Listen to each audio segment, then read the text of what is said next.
The D, man. Yeah, shout out my nigga from D's Media, you feel me? Yo, it's your boy D's Media back again with another video. Like, comment, subscribe to the channel on the road to 100K. Today we're going to talk about Lil Meech reunites with his dad after 17 years. Let's jump straight into it.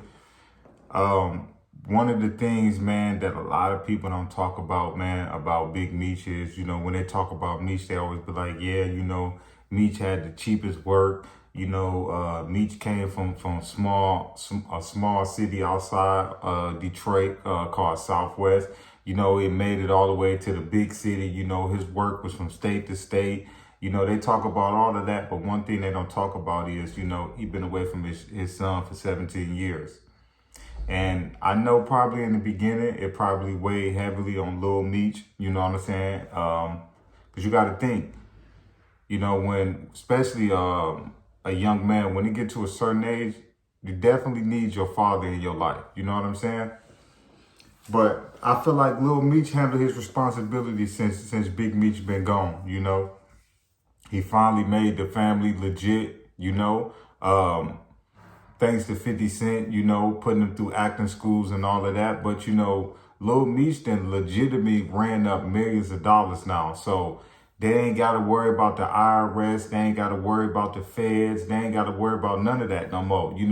If Big Meech get out of off this house, when he get out of this halfway house, I believe in 2026, and he pull out $200,000 cash, the IRS ain't gonna be running down his back no more, because his money is legit now, BMF is really a LLC, it's legit now, Like they got one of the biggest shows on Stars and all of that. Lil Meech really did his thing, man. I know his dad happy. And as y'all can clearly see from the video, he got him on new jury, all of that. I know Meech happy because one thing about Meech, man, that of course everybody know is, man, Meech was flashy, So I can imagine when he get out the halfway house, what type of jewelry and stuff he gonna be stepping out with. But to come home to probably a $80,000 gold plated Rolex and probably $100,000 chain on, because you gotta look at them chains, man. Them some big boogers in that chain. Them big diamonds right there. That chain alone probably was about like a 100,000. Them big pointers right there. So it's good to definitely see Meech and his dad, man, reunite, man. I know they gonna catch up on a lot. Of course, by him being in the halfway house, they can't just go out and do what they want and all of that, go to the clubs and all of that, because Meech can't wait to go to the club. I don't care what nobody say. Big Meech can't wait to go to a club, man, But one thing Meech about to see, man, when he go to the club scene, it was not like how it was when you left in 2007, man. Dudes is not spending that type of money like that in the clubs no more. Y'all was throwing $1 million, $500,000, running to the crib, going to go get another $1 million, throwing it in the club. Because I'm from Detroit, so a lot of my family, was connected with BMF. Them dudes was throwing money. When Meech go to the club nowadays, he ain't gonna see that type of money being thrown no more. They gotta pretty much let the girls in free just to get dudes to come and spend money. That's why if you listen to the radio, they women free before 10 and all that, because they trying to get the ballers out to spend money. When Meech and them was in the club, the ballers was out. You ain't have to have a specials on the drinks or women get in. No, when Meech and them was in the club, all the ballers wanted to be in the club. You want to know why? Because after we throw money, we want to spend money with Meech, But congratulations, welcome home, Meech. All you got to do is walk that little year and a half down in the halfway house. But I'd rather be in the halfway house than be in prison. He can have visitations now from his family. Pretty sure he gonna be able to go to work or something like that. If he get a good job or get a job, he probably be able to leave the halfway house and just get a taste of fresh air. Think about being locked up for 17 years in a building or whatever. You don't get to taste of fresh air or none of that. Man, just imagine he probably gonna lay in the grass, man. Like, dude ain't probably seen a flower in 17 years. But that's what costs. That's the cost of being in the streets. But it's your boy D's Media signing out, man. But welcome home, Big Meech, man. One of the kings of Detroit, man. Man, I feel like he could definitely be a good example for the youth, man. You want to be on the streets, you want to be a kingpin, you want to be all of that. You better be prepared to sit down and go do 20, man. I love y'all. Appreciate y'all for tapping in with me, man.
The D man. Yeah, shout out my nigga from D's Media, you feel me?